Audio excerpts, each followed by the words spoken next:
देव ने बिना एक भी सेकंड बर्बाद किए तुरंत सेजल को कॉल किया और उसे ओबोरॉय मिशन में आने को कहा। सेजल को लगभग 20 मिनट लगे ओबोरॉय मिशन पहुंचने में। उसने जैसे ही आर्यन के कमरे में एंटर किया, सबसे पहले उसकी नजर देव गई और वो उसे गुस्से से घूर कर देखने लगी। जब देव की नजर सेजल पर पड़ी तो उसने जल्दी से इधर उधर देखना शुरू कर दिया। सेजल ने उसे ऐसे देखा जैसे कहना चाह रही हो, तुम्हें तो मैं बाद में देखती हूँ।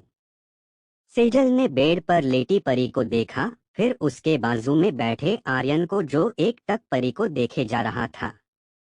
एक लड़की को आर्यन के पास उसके घर में, यहाँ तक कि उसके कमरे में देख उसे बहुत बड़ा झटका लगा था।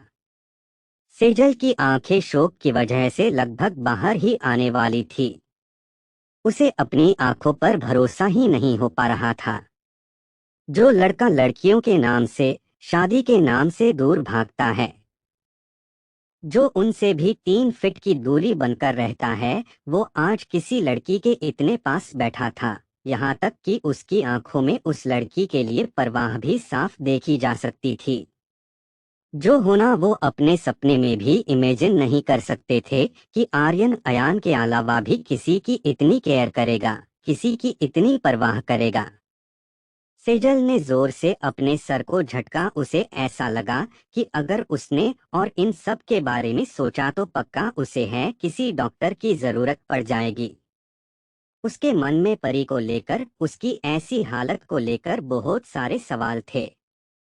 बट एज डॉक्टर उसे पहले अपने पेशेंट का इलाज करना था, इसीलिए अपने सारे थॉट्स को उसने साइड रख परी के पास गई और आर्यन को देखते हुए फेक स्माइल के साथ उस पर तंज कसते हुए बोली, मिस्टर ओबोरोय, अगर आपका इन्हें देखने से मन भर गया हो तो क्या आप इस कमरे से बाहर जाने का कष्ट करेंगे? वो क्या है कि मुझे इन्हें चेक करना है? आर्यन को जब एक जानी पहचानी आवाज सुनाई दी तब उसने अपना सर ऊपर की ओर उठाते हुए सेजल को देखा, जो बेड के दूसरी साइड पर खड़ी थी और उसे ही अजीब नजरों से देख रही थी। आर्यन ने उसे पलटकर कोई जवाब नहीं दिया, बस उसे एक नजर घूर कर देखा, फिर परी को देखने के बाद देव के साथ कमरे से बाहर चला गया। 1 घंटे बाद सेजल कमरे से बाहर निकली, तब तक आर्यन और देव भी बाहर ही खड़े उसका वेट कर रहे थे। आर्यन ने जब सेजल को कमरे से बाहर आते देखा तो उसके पास जाकर बोला, उसकी कंडीशन कैसी है? उसे कहीं ज्यादा चोट तो नहीं आई ना? इज शी ओके ना? सेजल ने उसके सवालों नजरअंदाज कर दिया और गुस्से से बोली, पहले तो तुम दोनों मुझे ये बताओ कि इस बेचारी लड़की को किस जानवर ने इस तरह से टॉर्चर किया है? उसके हाथ, पैर, चेहरे, यहाँ तक कि उसकी पूरी बॉडी पर भी जख्म के निशान हैं। ऐसा लग रहा था जैसे कि किसी ने उसे बुरी तरह मारा पीटा हो। सच में कोई इतना बेरहम कैसे हो सकता है कि उस बेचारी लड़की पर उसे जरा सी भी दया नहीं आई, जो उसने उसे इतनी बुरी तरह टॉर्चर किया। अगर वो जल्लाद, शैतान का नातिन मेरे सामने आ जाए तो मैं उसे... इससे पहले कि सेजल गुस्से में और आगे कुछ बोलती, देव ने उसका हाथ पकड़ा और उसे थोड़ा अपनी तरफ खींचते हुए बोला, अरे तुमसे पूछा क्या है और तुम बोल क्या रही हो? तुम्हें उस जल्लाद...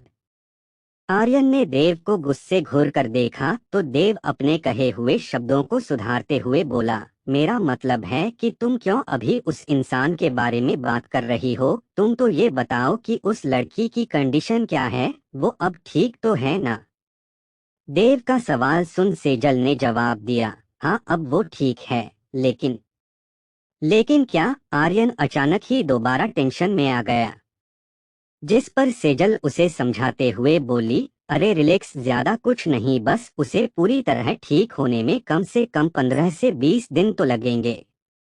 बस उसे प्रॉपरली रेस्ट करना होगा और जितना हो सके वो खुद से चलने फिरने की कोशिश ना करे तो बेटर होगा, वरना उससे ही तकलीफ होगी। सेजल ने आर्यन को कुछ और दिए और उसे समझाया कि परी को कौन सी दवाई कब और कैसे देनी है। उसने बोलना खत्म ही किया था कि देव उसे अपने साथ उसके कमरे में ले गया। तो वहीं आर्यन ने दरवाजा खोलकर परी को देखा, फिर अयान के पास चला गया। सॉरी, वो मैं तुम्हें कल कॉल करना भूल गया। देव ने कमरे में आते ही सेजल से ईमानदारी से माफी मांगी, जिसे सुन सेजल उसे ताना मारते हुए बोली, अरे वाह, तुम्हें कुछ ज्यादा ही जल्दी ये बात रियलाइज नहीं हो गई कि तुम मुझे कॉल करके बताना भूल गए कि तुम कल से यहीं पर डेरा जमाए हुए हो। कहीं ऐसा तो नहीं कि कॉल के साथ साथ तुम ये भी भूल गए थे कि तुम्हारी एक बीवी भी है जो रोज डिनर पर तुम्हारा वेट करती है, और कल मैं तुम्हारा वेट करते करते ही डाइनिंग टेबल पर सर रख सो गई। लेकिन तुम्हें इन सब से क्या, तुम तो सॉरी बोलकर निकल लिए। उसकी बात सुन देव झट से सेजल के पास आया और उसका हाथ पकड़कर उसे बेड पर बिठाकर खुद उसके सामने अपने घुटनों के बल बैठ गया और उसके दोनों हाथों को अपने हाथों में लेते हुए बोला, बेबी प्लीज ऐसा मत बोलो, आई एम सॉरी ना, आई नो कि मुझे तुम्हें पहले ही इन्फॉर्म कर देना चाहिए था, लेकिन अचानक ही आर्यन का कॉल आ गया और मैं हॉस्पिटल से सीधा यहाँ आ गया। और तुम तो जानती हो ना, को बात अगर अयान की हो तो आर्यन जैसे पागल हो जाता है, इसीलिए उसने मुझे। एक मिनट, क्या कहा तुमने अयान? इन सब में अयान बीच में कहाँ से आ गया? सेजल ने देव को बीच में ही टोकते हुए कन्फ्यूज होकर पूछा, जिस पर देव ने पहले तो एक गहरी सांस ली, फिर कल से लेकर आज जो कुछ भी हुआ वो सब उसने सेजल को बता दिया, सिवाय उसके फोन पर आए उस मैसेज के जिसके बारे में वो आर्यन से बात करने वाला था। सारी बात जानने के बाद सेजल ने अपना सिर पीट लिया। ये लड़का कभी नहीं सुधर सकता, उसे अपने गुस्से और जिद के आगे कुछ दिखाई भी तो नहीं देता। बिना पूरी बात जाने बेचारी उस लड़की का क्या हाल कर दिया उस इडियट ने। सेजल ने दोबारा आर्यन को कोसना शुरू कर दिया। देव ने उसे गले से लगा लिया और उसे शांत करने लगा। तुम इतना गुस्सा क्यों हो रही हो? क्या तुम्हें नहीं पता कि आर्यन बचपन से ही ऐसा है, जिद्दी, गुस्सैल और एक ओवर पजेसिव इंसान है। जिससे वो प्यार करता है, जो उसके लिए मायने रखता है, वो उस शख्स को अपने पास रखने के लिए, उसे हर खतरे से बचाने के लिए वो किसी भी हद तक जा सकता है। देव की बातों को समझते हुए सेजल ने बस हाँ में सर हिलाया। ये बात वो भी बहुत अच्छे से जानती थी और समझती भी थी कि उसने जो किया वो सिर्फ अयान के लिए किया। रात का वक्त, परी को धीरे धीरे होश आने लगा। जब उसने अपनी आंखें खोली तो वो ये देख के हैरान हो गई कि वो दोबारा किसी अनजान जगह पर थी। वो खुद से ही बड़बड़ाते हुए बोली, मुझे समझ नहीं आ रहा कि कल से मेरे साथ ये हो क्या रहा है। जब मैं बेहोश होती हूँ तो कहीं और होती हूँ, लेकिन जब भी मेरी आंख खुलती है तो मैं अपने आप को किसी और ही जगह पर पाती हूँ।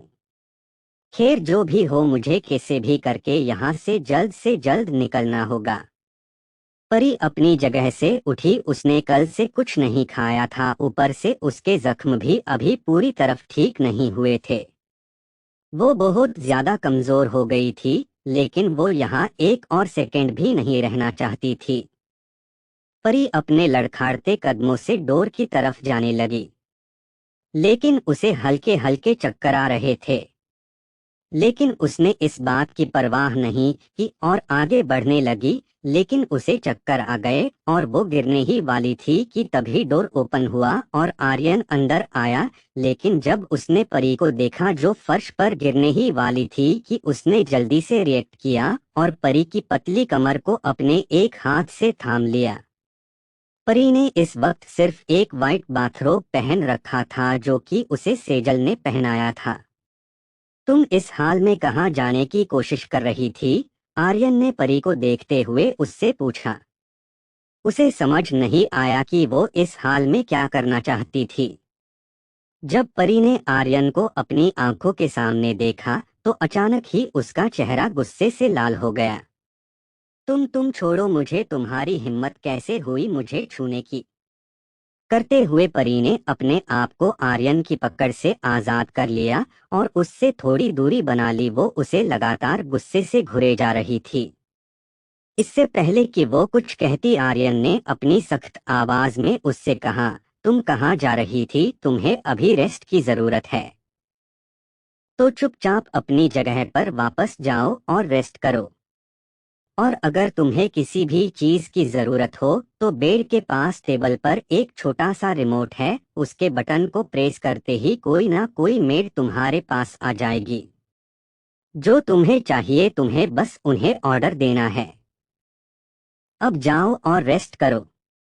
परी उसकी बातें सुन और आग बबूला हो गई। वो गुस्से से एक एक शब्द पर जोर देते हुए बोली, मैं तुम्हारी बात क्यों मानूं? तुम होते कौन हो मुझे ये बताने वाले कि मुझे क्या करना है और क्या नहीं?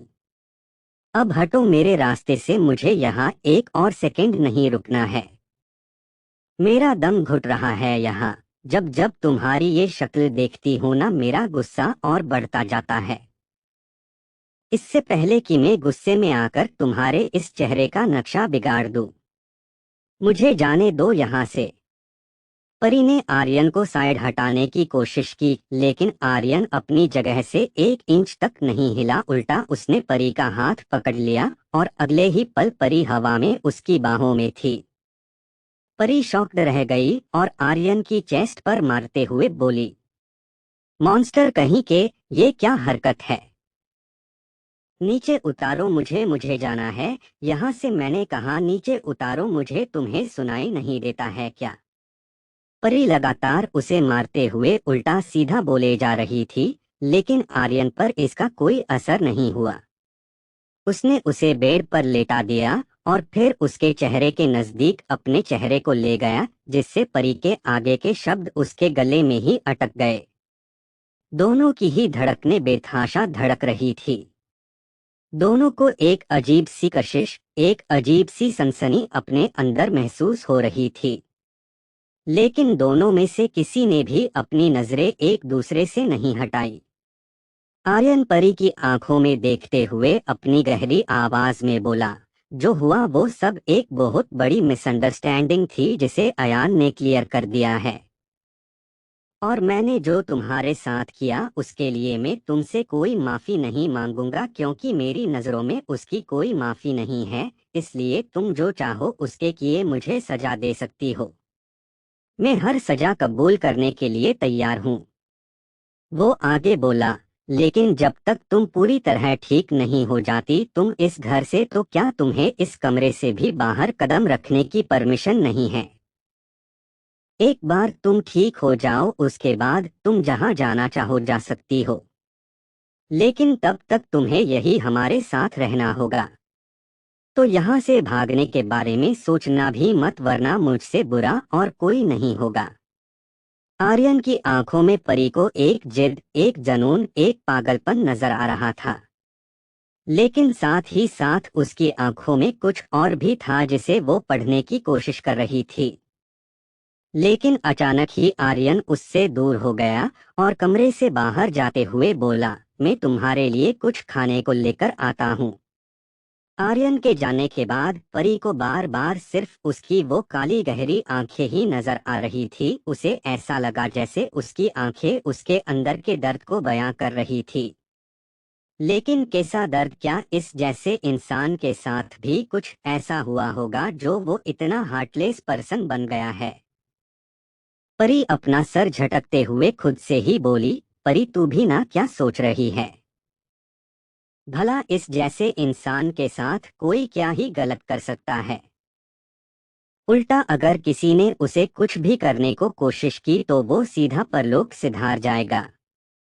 परी खुद से बातें कर ही रही थी कि रूम का डोर ओपन हुआ और आर्यन खाने की प्लेट लेकर परी के पास आया और खाने की प्लेट को इसके आगे करके उसे खाने को कहा।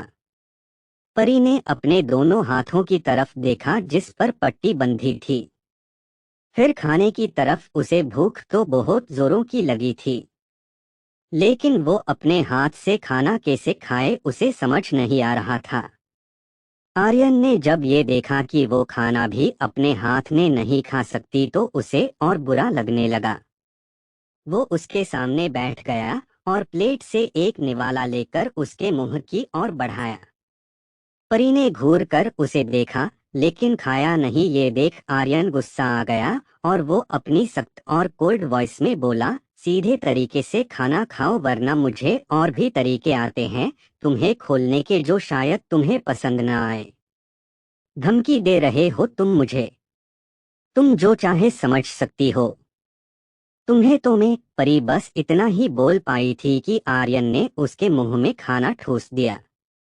परी कुछ नहीं कर पाई, वैसे भी उसने कल से कुछ नहीं खाया था, तो वो फिर बिना कोई बहस के आर्यन के हाथ से खाना खा लेती है। खाना खाने के बाद आर्यन उसे उसकी मेडिसिन देता है और फिर उसके सो जाने के बाद अयान के कमरे में चला जाता है। अगले दिन आर्यन का कमरा। आर्यन कमरे में आता है तो उसकी नजरें सबसे पहले अपने बेड पर छोटे बच्चों की तरह एक पिलो को हक किए हुए सो रही परी पर जाती है, जिसके चेहरे पर खिड़की से आ रही हल्की हल्की धूप उसे और भी ज्यादा खूबसूरत बना रही थी और उसके बालों की कुछ लटें उसके चेहरे पर भी आ रही थी। आर्यन तो बस उसे देखता ही रह गया। वो बेख्याली में ही उसकी ओर बढ़ने लगा और उसके पास जाकर बैठ गया। कुछ सेकंड परी को एकटक देखने के बाद आर्यन अपना हाथ आगे बढ़ाते हुए उसने परी के चेहरे पर आ रही लटों को उसके कान के पीछे कर दिया और उसे देखने लगा। लेकिन जैसे ही परी ने नींद में आर्यन के हाथ पर अपना हाथ रख दिया, अचानक ही जैसे आर्यन अपने होश में आया, उसने एक नजर परी को देखा, फिर उसके हाथ को उसने धीरे से परी के हाथ को अपने हाथ पर से हटाकर उसे अच्छे से ब्लैंकेट ओढ़ाया और अपनी ऑफिस से रिलेटेड फाइल जो वो लेने आया था वो लेकर जाने लगता है। लेकिन तभी उसे ख्याल आया कि परी के पास चेंज करने के लिए कपड़े ही नहीं हैं, क्योंकि आर्यन के घर में कोई लेडी नहीं थी, बस वो और अयान ही रहते थे, इसीलिए उसके घर में औरतों के लिए कोई कपड़े नहीं थे। आर्यन ने कमरे से बाहर आते ही अपनी सेक्रेटरी टीना को कॉल किया और उसे लड़कियों के कुछ कंफर्टेबल ड्रेसेस लाने को कहकर कॉल कट कर दिया। जब परी सोकर उठी तो उसने अपने सामने आयान को बैठे देखा, जो न जाने कब से परी के ही जागने का वेट कर रहा था। आप उठ गए, कहते हुए अयान सोफे से उठकर परी के पास जाकर बैठ गया। परी ने अयान के मासूम से चेहरे की तरफ देखा जो उसे देखते ही चमक उठा था। उसके चेहरे पर एक बड़ी सी स्माइल थी, जिसे देख परी के चेहरे पर भी स्माइल आ गई। वो धीरे से उठते हुए बेड से टेक लगाकर बैठ गई और अयान को देखते हुए बोली, बेटा आप यहाँ क्या कर रहे हो? आपको क्या अभी अपने कमरे में रेस्ट नहीं करना चाहिए? देखो अभी भी तुम्हारे सर पर पट्टी बंधी हुई है। परी अयान की चोट को देखने लगी। वो आगे बोली, तुम्हें बहुत ज्यादा दर्द हो रहा होगा ना? अयान हल्की मुस्कान के साथ अपनी प्यारी सी आवाज में बोला, अरे नहीं, अब ये दर्द नहीं करता, लेकिन आपको इतनी चोट कैसे लगी? तुम्हारे बाप की मेहरबानी है, परी ने अपने मन में कहा। वो अतान के सामने आया कुछ नहीं कह सकती थी। वो एक्चुअली नहा, वो मेरा एक छोटा सा एक्सीडेंट हो गया था, लेकिन अब मैं ठीक हूँ। परी ने फीकी सी स्माइल देते हुए अयान से साफ साफ झूठ बोल दिया। अयान ने किसी बड़े बुजुर्ग की तरह परी को हिदायत देते हुए बोला, ठीक है, लेकिन फिर भी आपको अपना ख्याल रखना होगा और अगर आपको यहाँ जरा सी भी तकलीफ हो जा तो आप अयान को बता दीजिएगा। अयान उन्हें अच्छे से सबक सिखाएगा। उसकी बात सुन परी अपने आप को हंसने से रोक ना पाई और उसने हंसते हुए हाँ में गर्दन हिला दी। अयान खुश हो गया और बोला, लेकिन आपका नाम क्या है? मैं आपको क्या कहकर बुलाऊं, आंटी या कुछ और? आंटी। जब अयान ने परी को आंटी कहा तो उसका मुंह खुला का खुला रह गया। वो उसे आंखें फाड़े उसे देखने लगी। बेटा, मैं तुम्हें किस एंगल से आंटी नजर आती हूँ? प्लीज तुम मुझे कुछ और कहकर बुलाओ, लेकिन ये आंटी नहीं। और रही बात मेरे नाम की, तो मेरा नाम परी है। एक काम करो, तुम मुझे ना मेरे नाम से ही बुलाओ परी, परी ने कहा। जिस पर अयान थोड़ा हिचकिचाते हुए बोला, लेकिन डैड कहते हैं कि हमें अपने से बड़े लोगों को नाम से नहीं बुलाना चाहिए, ये बैड मैनर्स होते हैं। परी अपनी आईब्रो ऊपर उचकाते हुए सोचने लगी। मैनर्स मैनर्स माय फुट, अरे जो इंसान खुद कभी मैनर्स सीखा नहीं, वो अपने बेटे को मैनर्स सिखा रहा है। ये मेरे लिए किसी जॉब से कम नहीं है। क्या हुआ, आप कुछ बोल क्यों नहीं रहे हो? जब परी ने कुछ नहीं कहा तो अयान ने उससे पूछा। तब जाकर परी अपने ख्यालों की दुनिया से बाहर आई और वो हड़बड़ाते हुए बोली, हाँ हाँ, तुम्हारे डैड बिल्कुल सही कहते हैं। तुम्हें जो ठीक लगे तुम मुझे उस नाम से पुकार सकते हो, मुझे कोई प्रॉब्लम नहीं है। अयान ने अपनी एक उंगली अपने गल पर रख सोचने लगा। वो इस वक्त बड़ा क्यूट लग रहा था। जिस वजह से परी की नजरें ही नहीं हट रही थी उस पर से। अयान ने कुछ देर सोच फिर अचानक ही चहकते हुए बोला, क्या मैं आपको एंजल बुला सकता हूँ? परी ने जैसे ही ये सुना उसकी आंखें हैरानी से बड़ी बड़ी हो गई। वो भी तो अपनी मोम से जब पहली बार मिली थी तो उन्हें उसने एंजल नाम दिया था। वो उसके लिए उसकी सचमुच की एक एंजल थी, जो उसके लिए कुछ भी कर सकती थी।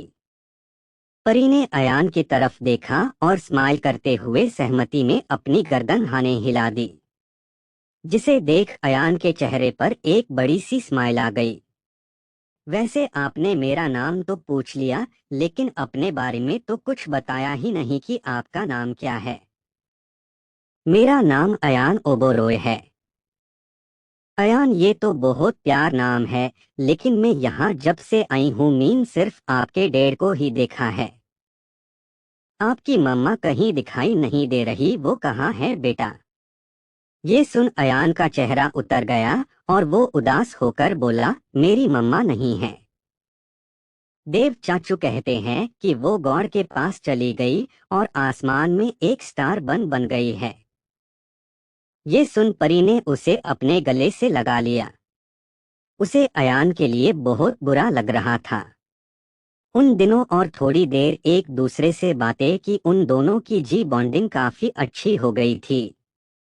जब सेजल परी को एनालाइज करने के लिए रूम में आई तो को ये देख हैरान रह गई कि अयान और परी एक दूसरे से हंस हंस कर बातें कर रहे थे, जबकि आया इतनी जल्दी और आसानी से किसी भी अनजान शख्स से घुल मिल नहीं पाता था। फिर ये चमत्कार कैसे हो गया? सेजल ने अपना सर झटका, वैसे भी आजकल उसे शौक पर शौक मिल रहे थे। वो ज्यादा इन सब के बारे में नहीं सोचना चाहती थी। सेजल जब कमरे में आई तो परी उसे देख कन्फ्यूज हो गई, उसे नहीं पता था कि वो कौन है। सेजल उसके देखने से ही समझ गई कि वो क्या सोच रही है। इसीलिए वो अपना इंट्रोडक्शन देते हुए बोली, हाय, मेरा नाम सेजल खुराना है। मैं एक डॉक्टर हूँ और फिलहाल तुम्हारा ट्रीटमेंट में ही कर रही हूँ। परी ने जब ये सुना तब जाकर वो थोड़ा रिलैक्स हुई। परी ने भी सेजल को अपना इंट्रोडक्शन दिया। सेजल ने अयान को रेडी होने अपने कमरे में भेज दिया और खुद परी को स्पॉन्ज बाथ देकर उसकी ड्रेसिंग की और उसे कंफर्टेबल कपड़े पहनने में उसकी हेल्प की, जो आर्यन ने पहले ही परी के लिए मंगवा लिए थे। सेजल परी को तैयार करके उसे सहारा देते हुए लिफ्ट तक ले गई और फिर दोनों नीचे डाइनिंग हॉल में आ गए, जहां पहले से ही आर्यन, देव और अयान बैठे हुए थे। तीनों की नजरें लिफ्ट के खुलने की आवाज से उस ओर चली गई। जैसे ही आर्यन ने परी को देखा वो अपनी जगह से खड़ा हो गया और उसके पास आकर उसे अपनी बाहों में उठा लिया। परी को बहुत गुस्सा आया, वो उसे कुछ कहना चाहती थी, लेकिन जब उसने अपने आसपास इतने सारे लोगों को देखा जो उन्हें ही अपनी फटी आंखों से देख रहे थे, तो वो अपना मन मारकर रह गई। आसपास सर्वेंट्स की पूरी फौज जमा थी और परी इतने सारे लोगों के बीच कोई तमाशा क्रिएट नहीं करना चाहती थी। इसीलिए उसने फिलहाल चुप रहना ही सही समझा। वैसे भी उसने सोच लिया था कि उसे कैसे भी करके यहाँ से भागना है, क्योंकि उसे अभी भी आर्यन पर भरोसा नहीं था। क्या पता उस सन की आदमी का दिमाग कब खराब हो जाए और वो उसे दोबारा मौत के मुंह में धकेल दे। वो बस एक बार उस घर से बाहर निकलना चाहती थी, उसके बाद वो अपनी पावर का यूज करके आसानी से गायब हो सकती थी। आर्यन ने परी को डाइनिंग चेयर पर आराम से बैठा दिया और डाइनिंग टेबल के हेड चेयर पर जाकर बैठ गया। उसके लेफ्ट साइड देव बैठा था और राइट साइड आयन बैठा था।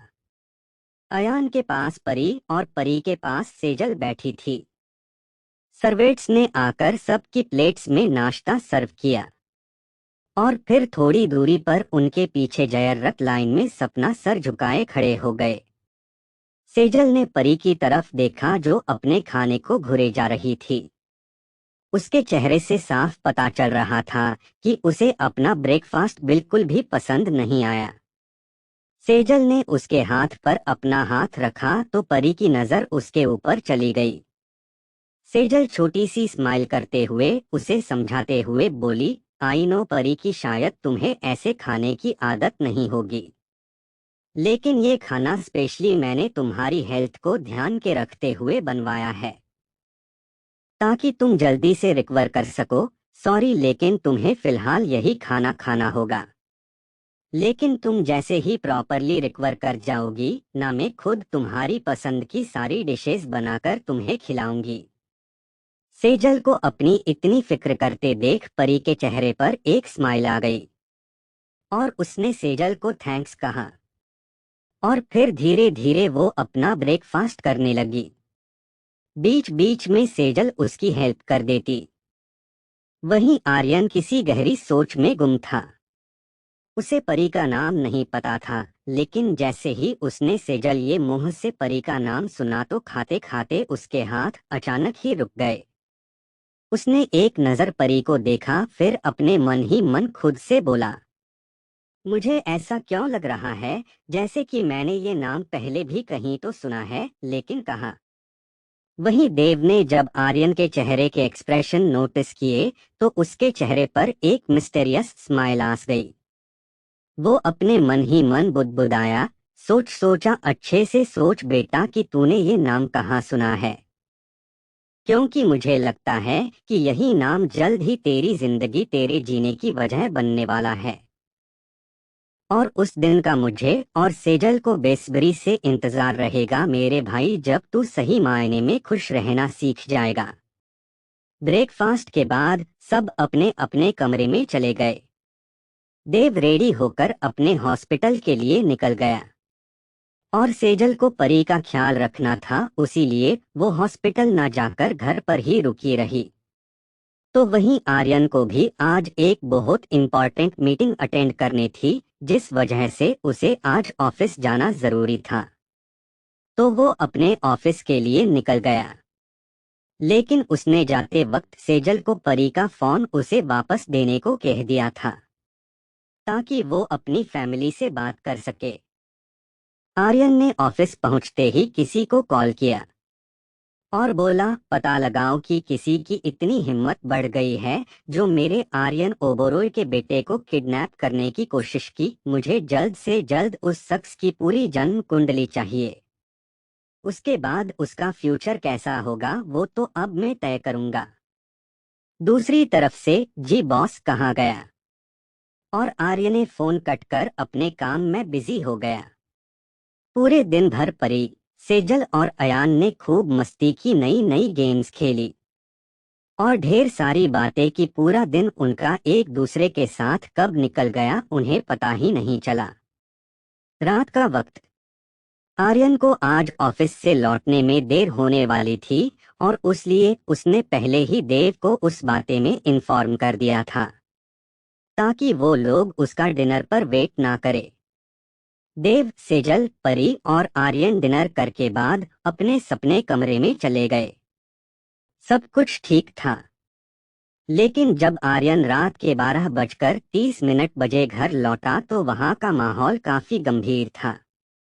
देव टेंशन के मारे इधर से उधर चक्कर लगा रहा था, तो वहीं सेजल भी सोफे पर परेशान बैठी थी। अयान वहां कहीं नजर नहीं आ रहा था क्योंकि वो अपने कमरे में सो रहा था। आसपास सारे नौकर चाकर अपना सर झुकाए थर थर कांप रहे थे। आर्यन को समझते देर नहीं लगी कि घर में कुछ तो जरूर हुआ है। वो उनकी तरफ जाने लगा। जैसे ही देव की नजर आर्यन पर पड़ी वो उसके पास चलकर आया और गुस्से से चिढ़ते हुए बोला, कहाँ था तू? कब से तेरा फोन ट्राई कर रहा हूँ लेकिन तेरा फोन है कि लग ही नहीं रहा था। आर्यन ने उसके सवाल को इग्नोर कर दिया और घर में चारों ओर देखते हुए बोला, क्या हुआ है यहाँ? फिर अचानक ही जैसे उसके दिमाग में कुछ क्लिक हुआ हो, परी कहाँ है? उसके सवाल पर सेजल और देव दोनों ही हैरान होकर एक दूसरे को देखने लगे। देव की ओर से कोई जवाब न आने पर आर्यन गुस्से से गुर्राया, मैंने पूछा परी कहाँ है? आर्यन का गुस्सा देख सेजल डरते डरते बोली, वो हम सब ने साथ में डिनर किया, उसके बाद जब मैं उस कमरे में उसकी मेडिसिन देने गई तो मरने देखा कि वो कमरे में नहीं है। मैंने कमरे के हर एक कोने में उसे ढूंढा, यहाँ तक कि हम सब ने उसे पूरे घर में ढूंढा लेकिन वो कहीं नहीं आ रही है। आई थिंक वो यहाँ से भाग गई है। ये सुन आर्यन ने गुस्से में अपनी आंखें बंद कर दी और गहरी गहरी सांसें लेने लगा। उसके घर की सिक्योरिटी इतनी हाई है, जहां हर जगह हाई टेक्नोलॉजी का इस्तेमाल किया गया है। जहां से एक परिंदा भी पर नहीं मार सकता, तो वहां से किसी इंसान का गायब होना इम्पॉसिबल था। ऊपर से परी जख्मी थी, मतलब वो अभी भी इसी पॉश एरिया में है, जो कि पूरा का पूरा आर्यन के अंडर आता था। आर्यन ने झट से अपनी आंखें खोली और राणा और जीशान को बुलाया और अपनी सर्द आवाज में उन दोनों को ऑर्डर देते हुए बोला, परी अभी भी इसी पॉश एरिया में है, मुझे वो किसी भी कीमत पर वापस चाहिए, और अगर तुम लोग उसे नहीं ढूंढ पाए तो खुद जाकर कहीं सुसाइड कर देना, वरना मेरे हत्थे चढ़ गए तो तुम लोगों की मैं खाल उधेड़ कर रख दूंगा। अब जाओ यहाँ से। राणा और जीशान अपने चेहरे पर आ रहे ठंडे पसीने को पोंछते हुए गार्ड्स के साथ परी को ढूंढने के लिए निकल गए। तुमने गलती कर दी यहाँ से भागकर, मैंने तुम्हें पहले ही वार्निंग दे दी थी, लेकिन तुम नहीं मानी। अब तुम देखोगी कि ये आर्यन ओबोरो तुम्हारे साथ क्या करता है। Just wait and watch miss Pari. तुमने गलती कर दी यहाँ से भागकर, मैंने तुम्हें पहले ही वार्निंग दे दी थी, लेकिन तुम नहीं मानी। अब तुम देखोगी कि ये आर्यन ओबोरो तुम्हारे साथ क्या करता है। Just wait and watch miss Pari. Aryan भी गुस्से में घर से बाहर निकल गया। आर्यन के जाते ही सेजल देव के पास आई। वो आर्यन के गुस्से को देखकर बहुत डर गई थी। उसने देव का हाथ पकड़ा और अपना सलाइवा निगलते हुए बोली, देव मुझे बहुत डर लग रहा है। तुम तो जानते हो ना कि आर्यन का गुस्सा कितना खतरनाक है। अगर परी उसके हाथ लग गई और उसने अपने गुस्से में आकर अगर उसे हर्ट कर दिया तो प्लीज देव कुछ करो ना, आर्यन को रोको ना, वो परी को। इससे पहले कि सेजल अपनी बात पूरी कर पाती, देव उसे उसके कंधों से पकड़कर उसे शांत कराते हुए बोला, रिलैक्स सेजल, कुछ नहीं होगा।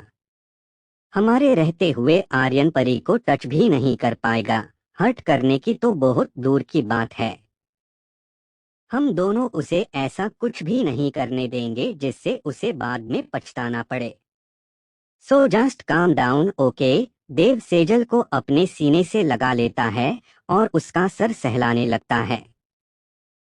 वहीं परी ओबोरोय मिशन से काफी दूर आ चुकी थी, लेकिन उसे आसपास और कोई घर तो क्या एक झोपड़पट्टी तक नजर नहीं आ रही थी। क्या गॉड, आप भी, एक तो मैं ऐसी हालत में फेरी बनकर हवा में उड़ भी नहीं सकती, ऊपर से मेरे हाथ तक जख्मी है, जिसके कारण ऑलरेडी 3 बार मेरा जादू मुझ पर ही उल्टा पड़ गया और मैं गायब भी नहीं हो पा रही हूँ।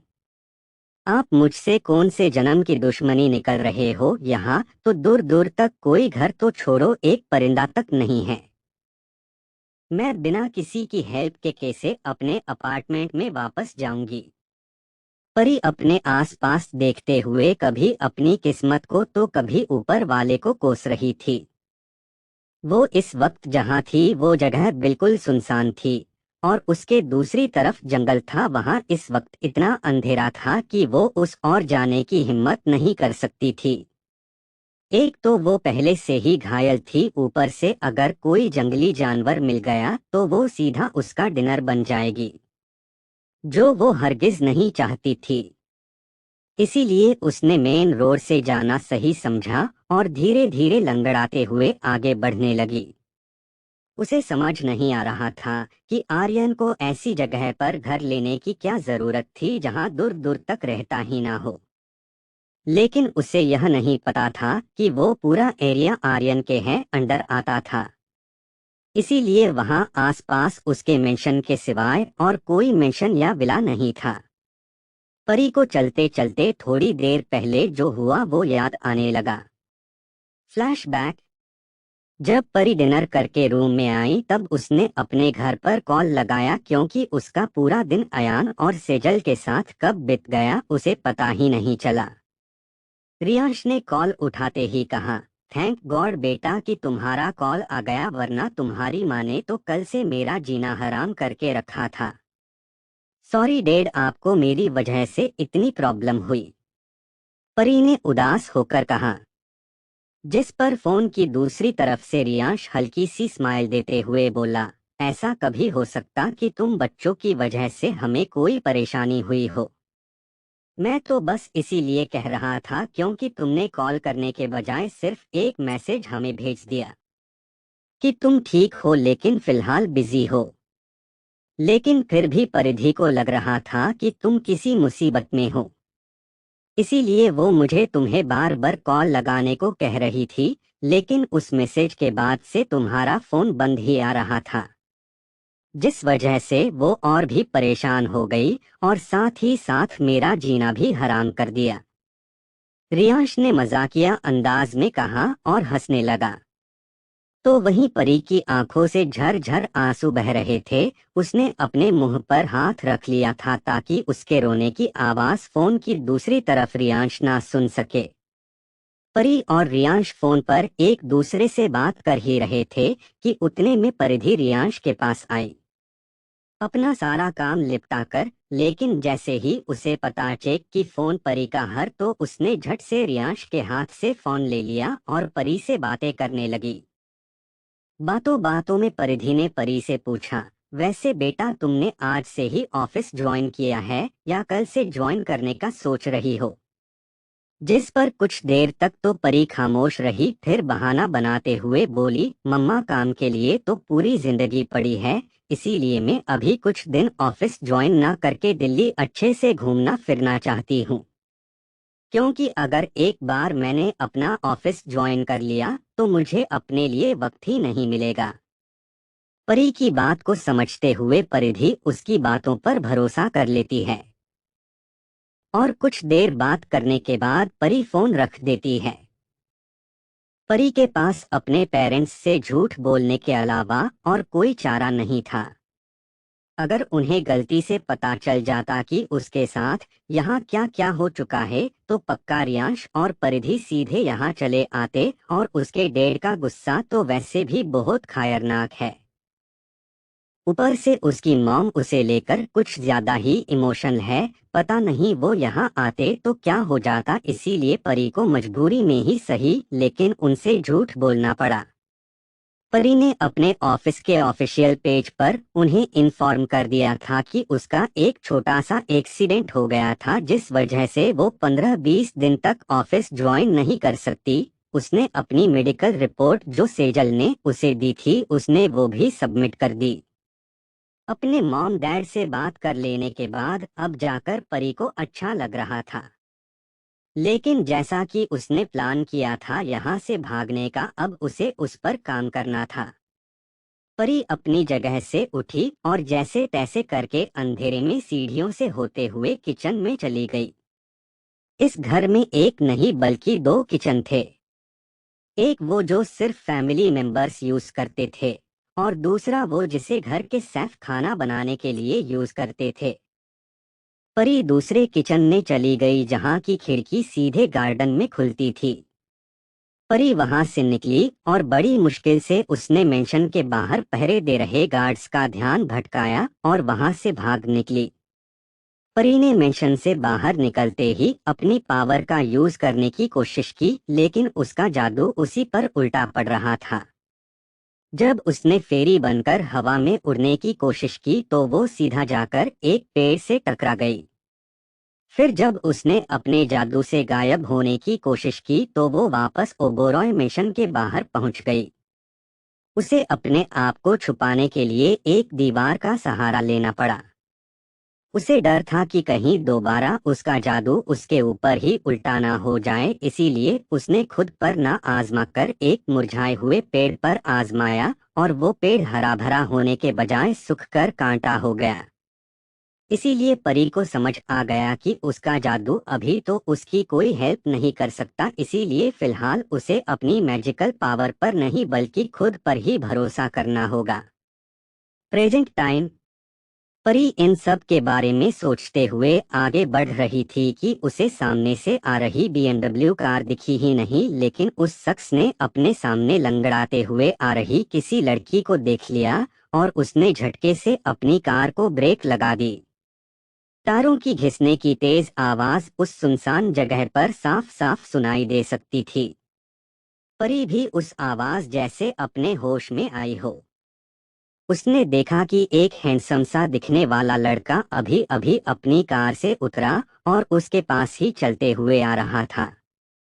कहीं कहीं स्ट्रीट लाइट थी, जिस वजह से उसे उस लड़के चेहरे को देखने में आसानी हुई। वो लड़का उसके पास आकर अपने फ्लर्टी अंदाज में बोला, हे ब्यूटीफुल, इतनी कम उम्र में ऐसा भी क्या हो गया तुम्हारे साथ को तुम मेरी कार के आगे सुसाइड करने की कोशिश कर रही थी।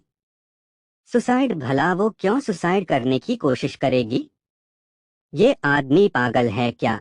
लेकिन तभी उसे याद आया कि शायद वो अपने ख्यालों में इतना घूम थी कि उसे सामने से आ रही कार का अंदाजा ही नहीं हुआ, इसीलिए इस बंदे को लग रहा होगा कि वो सुसाइड करने की कोशिश कर रही थी। वो उसे समझाते हुए बोली, आई एम सॉरी, लेकिन मैं कोई सुसाइड करने की कोशिश नहीं कर रही थी, मैं कुछ सोच रही थी और इन सब में मेरा ध्यान सामने से आ रही आपकी कार पर पड़ा ही नहीं। सॉरी आपको जो मेरी वजह से परेशानी हुई उसके लिए। It's okay. वैसे भी मैं ब्यूटीफुल लेडीज की किसी भी बातों का बुरा नहीं मानता। वैसे आपको देखकर ऐसा लग रहा है कि आपको हेल्प की जरूरत थी। अगर आपको कोई प्रॉब्लम न हो तो आप जहां चाहे मैं आपको वहां ड्रॉप कर सकता हूं। उस लड़के ने परी को लिफ्ट ऑफर की। वैसे तो परी ऐसे किसी अनजान शख्स पर भरोसा तो नहीं करना चाहती थी, लेकिन फिलहाल उसके पास और कोई चारा नहीं था। इसीलिए उसने उसके ऑफर को एक्सेप्ट कर लिया और दोनों उसकी कार में जाकर बैठ गए। वही उस लड़के ने जंगल की तरफ अपनी कार मोड़ दी। जब परी ने उससे इस बारे में पूछा तो उसने उससे ये कहा कि उन्हें मेन रोड से जाने में वक्त लग सकता ही, लेकिन अगर वो इस जंगल के रास्ते से जाएंगे तो जल्दी इस एरिया से बाहर निकल जाएंगे। परी इस बारे में ज्यादा नहीं सोचा, वैसे भी उसे इस जगह के बारे में कुछ पता नहीं था, इसीलिए उसने इस पर कोई ऑब्जेक्शन नहीं उठाया और चुपचाप खिड़की से बाहर देखने लगी। लेकिन को लड़का कार ड्राइव कर रहा था जिसका नाम तन्मय था, वो परी को अपनी लस्ट भरी निगाहों से चोरी छुपे देख रहा था ताकि परी को कोई शक न हो। जब उनकी कार जंगल में बीचों बीच सुनसान जगह पर आ गई तब तन्मय ने कार को रोक दिया। ये देख परी की आईब्रो तन गई और वो तन्मय की तरफ देखते हुए बोली, तुमने कार यहाँ क्यों रोक दी? जिस पर तन्मय पति को ऊपर से नीचे तक देखते हुए अपने उसी फ्लर्टी अंदाज में बोला, कम ऑन बेब, पहले हम दोनों थोड़ा एक दूसरे के साथ एंजॉय तो कर ले, उसके बाद तुम जहाँ कहोगी मैं तुम्हें वजन छोड़ दूंगा। कहते हुए उसने परी के गाल को छूने की कोशिश की, लेकिन परी ने अपने हाथ से उसके हाथ को दूर धकेल दिया और उसके चेहरे पर एक जोरदार थप्पड़ दे मारा। जिसकी वजह से उसके हाथ में तेज दर्द हुआ, लेकिन उसने उसे नजरअंदाज कर तन्मय को धक्का देकर जल्दी से कार का डोर ओपन कर बाहर निकल गई। ये देख तन्मय को गुस्सा आ गया और वो भी जल्दी से कार से बाहर निकला। और परी जो लंगड़ाते हुए जा रही थी, उसने उसके पास आकर उसकी कलाई पकड़ ली और उसे अपने पास खींचते हुए गुस्से से गुर्राया, तेरी इतनी हिम्मत कि तूने मुझ पर हाथ उठाया। अभी एक तो मैं तेरे साथ प्यार से पेश आना चाहता था, लेकिन शायद तुझे ये पसंद नहीं, इसीलिए तूने मुझे उकसाकर बहुत बड़ी गलती कर दी बेब। अब तुम देखो कि मैं तेरा क्या हाल करता हूँ। कहते हुए तन्मय ने परी को अपनी बाहों में भरने की कोशिश की, लेकिन परी ने उसके हाथ को मरोड़ दिया। फिर उसके हाथ को छोड़कर उसके पैरों के बीचों बीच अपने पैर से एक किस मारी तो तन्मय दर्द से तड़पते हुए घुटनों के बल जमीन पर बैठ गया। लेकिन परी यहीं नहीं रुके, बल्कि उसने उसके चेहरे पर भी एक मुक्का झड़ दिया। जब परी सेटिस्फाई हो गई तब वो वहां से जाने लगी, लेकिन तन्मय ने उसके हाथ को पीछे पकड़ते हुए उसे रोक लिया और उसे जबरदस्ती अपनी कार की तरफ ले जाकर उसे कार और खुद के बीच दबा दिया और गुस्से से उस पर भड़कते हुए बोला, बस बहुत हुआ, बहुत हाथ चलते हैं ना तुम्हारे। कहते हुए तन्मय ने परी के दोनों हाथों की हथेलियों को अपने हाथों से प्रेस करने लगा, जिससे परी के मुंह से एक दर्द भारी आह निकल गई, क्योंकि तन्मय की वजह से उसके हाथ से अब खून निकलने लगा था, यहाँ तक कि उसके पैरों से भी, लेकिन उसने इस बात पर ध्यान ही नहीं दिया था। परी ने तन्मय को अपनी घिन भरी नजरों से देखा और फिर गुस्से में दोबारा अपना पैर उठाने की कोशिश की, लेकिन तन्मय ने उस बार स्मार्टनेस दिखाते हुए उसके पैरों को अपने पैरों से ब्लॉक कर दिया। परी तन्मय की पकड़ से अपने आप को छुड़वाने की कोशिश करने लगी, लेकिन वो हिल तक नहीं पा रही थी। तन्मय उसे ऐसे बेबस देख मक्कारी से हंसा, फिर बोला, कोई फायदा नहीं है, तुम अब चाहकर भी मुझसे नहीं बच सकती, इसीलिए ये स्ट्रगल करना बंद करो और मेरे साथ कोऑपरेट करो। आई प्रॉमिस बेब, मैं तुम्हें बिल्कुल भी तकलीफ नहीं पहुंचने दूंगा। उसकी घटिया और बेहूदी बातें सुनकर परी का मन कर रहा था कि वो इस इंसान का खून कर दे, लेकिन वो अपनी जगह से हिल तक नहीं पा रही थी। तन्मय धीरे धीरे परी के चेहरे की तरफ आने लगा, लेकिन परी ने गुस्से में अपने चेहरे को दूसरी तरफ कर लिया। ये देख तन्मय को गुस्सा आ गया, उसने परी के दोनों हाथों को अपने एक हाथ से मजबूती से पकड़ लिया, फिर अपने दूसरे हाथ से उसके जबड़े को पकड़ते हुए उसका चेहरा अपने चेहरे के सामने कर दिया और जबरदस्ती उसे किस करने की कोशिश करने लगा। लेकिन इससे पहले कि वो उसके होठों को अपने होठों से छू भी पाता, अचानक ही किसी ने उसे पीछे से उसके कॉलर से पकड़ा और उसे परी से दूर कर जोर से जमीन पर पटक दिया। ये देख परी शॉक्ड रह गई, लेकिन जैसे ही उसने उस शख्स का चेहरा देखा वो हैरान रह गई, लेकिन कहीं ना कहीं उसे देख वो खुश भी थी। To be continued.